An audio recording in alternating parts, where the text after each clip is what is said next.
So we all are Africans, me and you. Yes. Both of us are Africans in diaspora. Okay. Yes. Many of us send a lot of money home to sustain members of our family. Okay. Yes. In fact, the amount that Nigerians in diaspora send to Nigeria is more than the whole budget of Nigeria. Yes.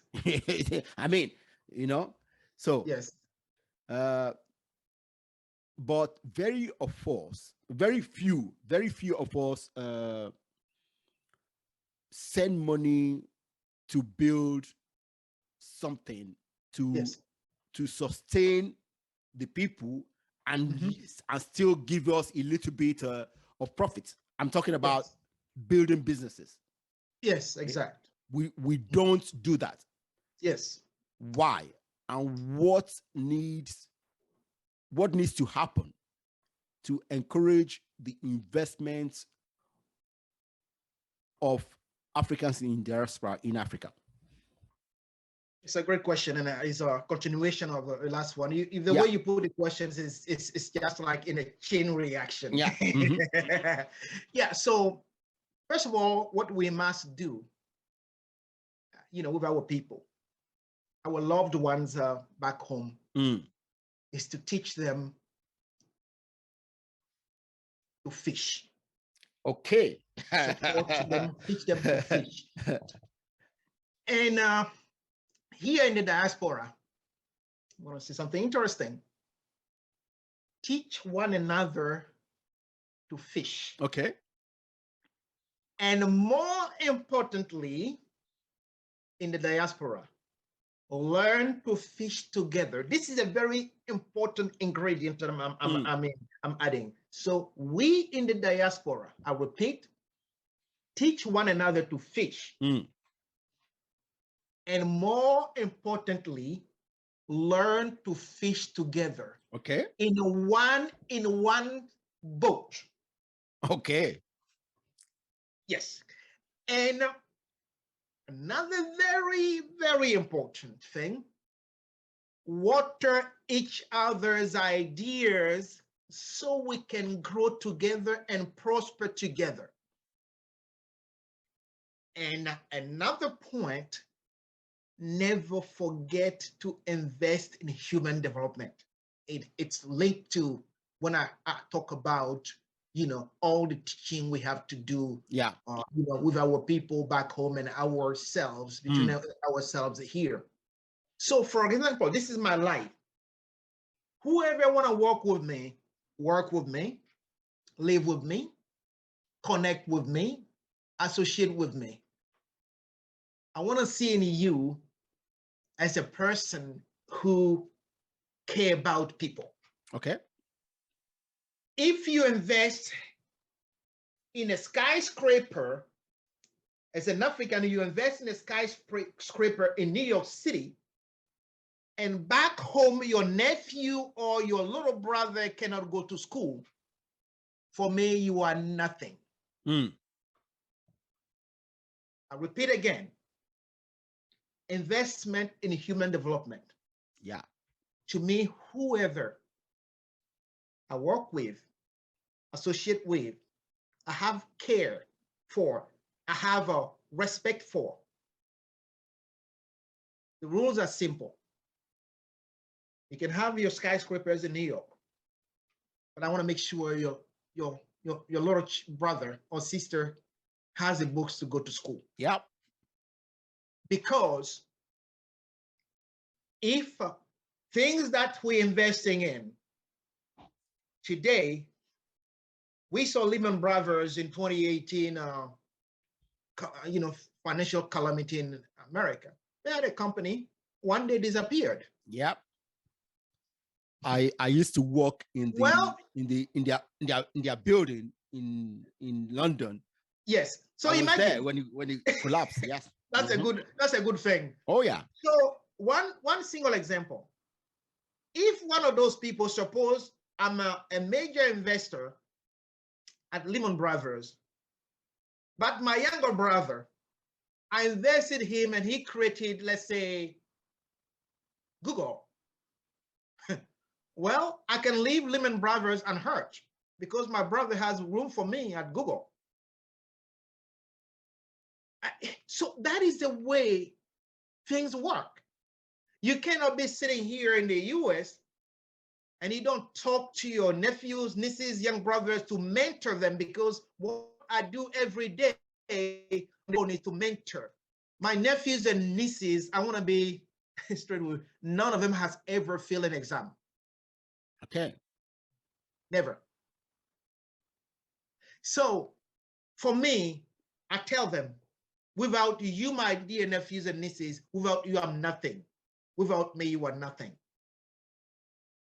So what we must do in the diaspora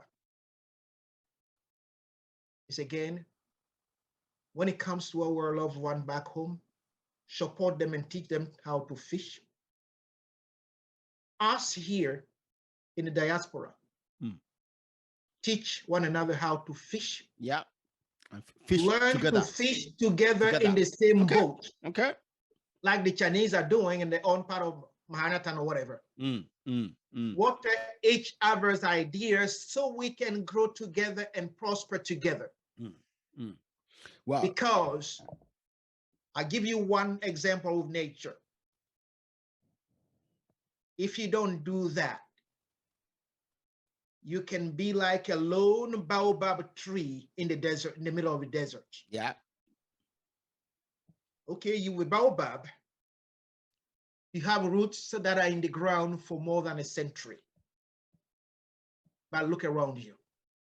Nothing. Who else is alive and well? So that is my view on this topic. Okay. See, I get it. I get that. But there are challenges that a lot of Africans in diaspora are faced. Okay. Yes. See, I'll give you an example. A good friend of mine has a financial company which he formed about 4 or 5 years ago. Yes. Okay. So the business is ongoing. Okay. And then he hired in Nigeria. And then he hired a former classmate of his. Yes. Okay. Yes. At least to make sure he's still active, doing something. Okay. But last year, was it last year or early this year? This classmate of his embezzled millions of naira from the business his friend has. Okay. And I have a lot to say about that. That's one. Okay. And there are so many of that. Okay. Yes. I can give you my own personal experience. I had some too. Good. So say, yes, you're saying you should teach them to fish, but unfortunately, we are here, they are there. They disappear with money.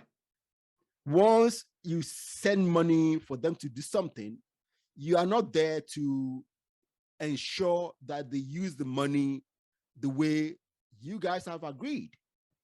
Yes. And then if you chastise, you start enmity. Okay. Yes. And that's why a lot of Africans in diaspora, yes, they send money for feeding, for nieces and nephews to go to school. Okay.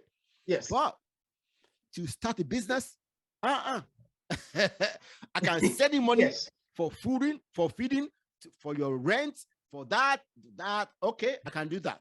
I know I'm giving you the money, but I can't give you money to invest in a business, because what happens is that enmity, arguments will start, and those arguments will destroy. Hello? Your voice is collapsing. Are you there? Okay. Can you hear me? Can you hear me? Yes, I can hear you now. Okay, so I'm saying that the arguments would balloon into enmity, and it will cause friction within the family.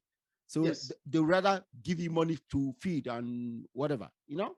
So yes. So on that is why I created a concept called investment on the leash. Mm.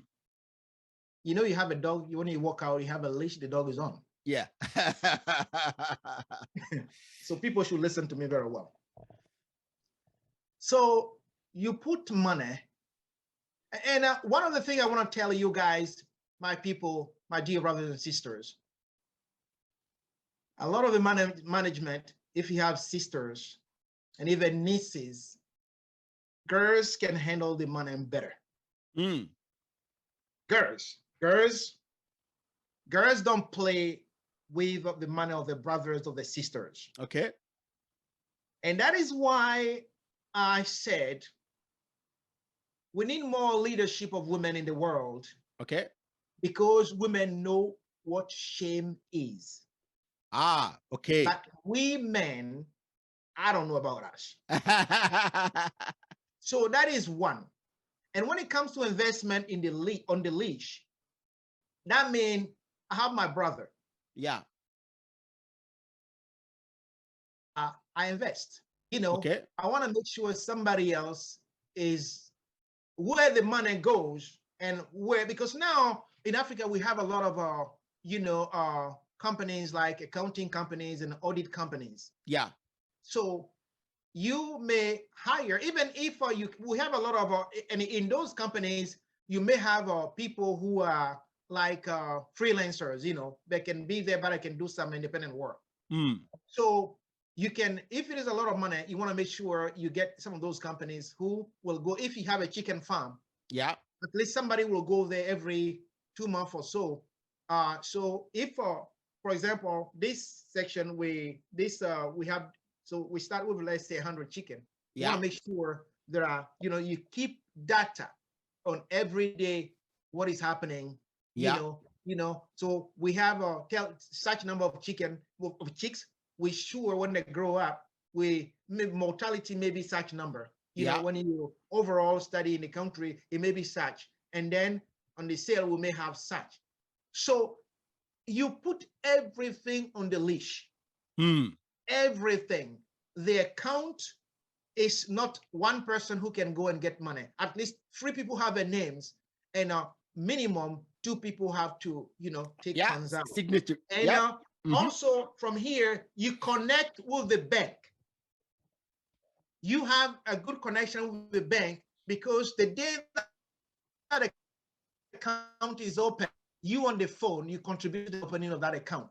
So at the end of the day, when the account is open, you have your connection right there at the bank, who also you can call, or you can just call your brother. Okay, we do the banking today. Go to the bank and I make a call and we check stuff. So he'll be sitting there. If it is every month or every 2 weeks or every 2 months, can you hear me? Yeah, I can hear you. I can hear you. Yeah, every 2 months, your brother or your cousin or your friend, like your friend's friend, you go to the bank, you sit there, I'm on the phone with the banker and we'll go through the details. Well, all those are good, but then see, people have done all these kind of things. Yet, you know, people, the ones I'm talking about, you know, a lot of people sometimes say they do things, but they don't do. If anyone out there do exactly what I'm saying here, the day you open a bank account of that investment, you be on the phone with them. You know someone there. Your brother is obliged to go to that bank every month, so you do the account with them straight. You know, you get the login, the internet login of that account also. So things go that way. And if you have sisters, nieces, get them involved, because sisters are good and they are super good with the money. Okay. Yes. Okay. Because at the end of the day, it's a fool somewhere who's going to come and mess up with them. Sometimes have a child and they have to raise those children by themselves. And sometimes a guy sitting there shaking his legs every evening waiting for the food to be being served. But at the end of the day, he doesn't care. All he cares is to use that money and go out there and look for women. Yeah. But the woman is concerned about her children's future, her well-being, and the overall well-being in the family. That is why sometimes I say, just to laugh, when I see somebody who has 3 daughters, I say, you are blessed 6 times. Oh, so I have 3 daughters. Okay, very good. Yes, very good. Yes. So that means, how many daughters you have? 3. So you are blessed 6 times. Amen. That's the way I say, because girls come back home, but boys, I don't know about myself.